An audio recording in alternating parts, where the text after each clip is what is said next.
5 حاجات ما عجبتنيش في مسلسل عمر افندي، بالرغم من المسلسل حلو وانا اتفرجت عليه كله وممكن اتفرج عليه تاني ومسلسل مكسر الدنيا، بس في بعض النقط اللي حابب اشاركها معاكم. النقطه الاولى ودي مش جديده، وهو اداء الفنان احمد حاتم. احمد حاتم ما كانش مضايقني في المسلسل، بس احمد حاتم دايما في الكوميدي مش احسن حاجه، بالاضافه الى ان هو رياكشناته واحده، وهو مخضوض وهو متفاجئ وهو بيحب وهو بيتخانق وهو بيكره وهو زعلان وهو مجنون الرياكشنات واحده. الحاجه الثانيه اللي ما عجبتنيش في المسلسل وهو عدم وضوح الفكره. طبعا فكره الانتقال من زمن لزمن من خلال سرداب، انت ما اديتنيش وضوح للفكره، ما فهمتنيش ده حصل ازاي، ما اديتش للابعاد الفيزيائيه للفكره الجهنميه اي اعتبار. الموضوع كان بالنسبه للكاتب والمخرج والممثلين ولينا والناس كلها ان انا بفتح باب الشقه بنزل اروح لجاري وارجع. الموضوع اكبر من كده بكتير، ولكن لفقر يعني اللي هو ايه، لفقر الكاتب والمخرج الى حد ما، والضيق المساحه اللي كانت معطاه للمسلسل. اظن ده كان سبب رئيسي في ان احنا ما اتكلمناش كتير في الفكره. اصلا السؤال ده ما اتطرحش، وده من الحاجات اللي مجنناني.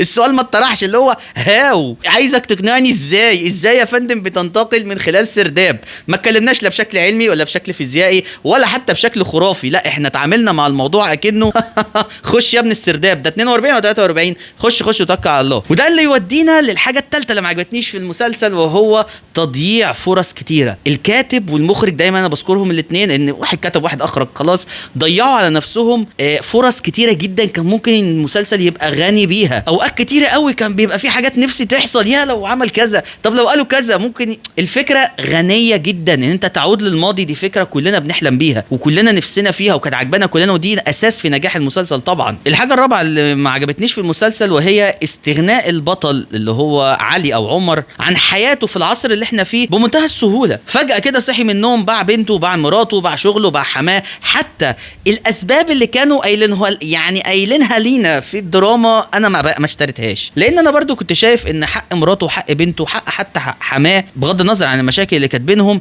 لا كان ممكن يبقى في حاجات افضل من كده.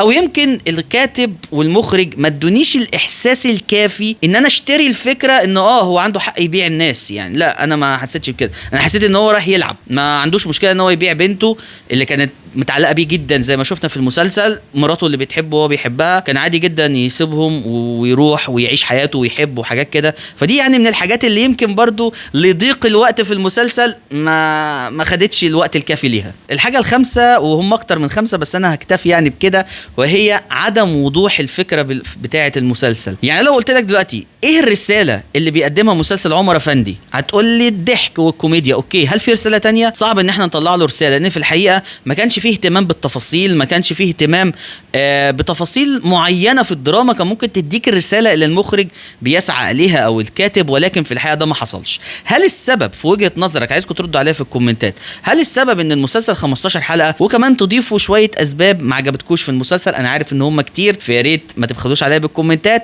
كان معاكم اسلادو من جوه الفيلم. لو عجبك الفيديو ما تنساش لايك وشير، واشوفكم الفيديو الجاي على خير.